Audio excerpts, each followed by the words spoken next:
Hi friends, welcome back to our channel Kalpana healthy life style.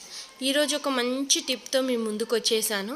ఒక 1 year to 1.5 year మధ్యలో చాలా రోజుల నుండి నేను వీడియోస్ అయితే పెట్టడం మానేశానండి. వీలవ్వక. దానికి చాలా కారణాలు ఉండొచ్చు. కానీ మళ్ళీ ఇలా చిన్న చిన్న వీడియోస్తో చిన్న చిన్న టిప్స్తో మీ ముందుకైతే వచ్చేసాను. ఈ టిప్ కనుక మీకు నచ్చినట్లయితే నా ఛానల్ని సబ్స్క్రైబ్ చేసుకోండి.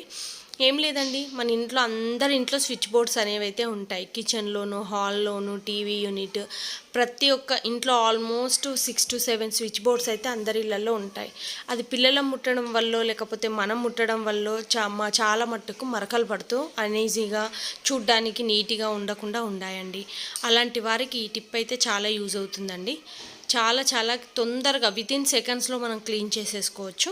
ఇలాంటి వైప్స్ ఉంటాయి కదండి, వెట్ వైప్స్. అది చిన్నపిల్లలు ఉన్న వాళ్ళ ఇంట్లో కానివ్వండి, మనం ట్రావెలింగ్ చేసేటప్పుడు కూడా ఈ వైప్స్ని యూజ్ చేస్తూ ఉంటాము.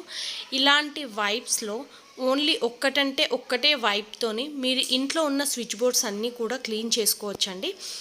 నార్మల్గా ఒక్క వైప్ని తీసేసుకొని నీట్గా మీరు వితిన్ సెకండ్స్లో ఇంట్లో ఉన్న అన్ని స్విచ్ బోర్డ్స్ని కూడా క్లీన్ చేసేసుకోవచ్చండి.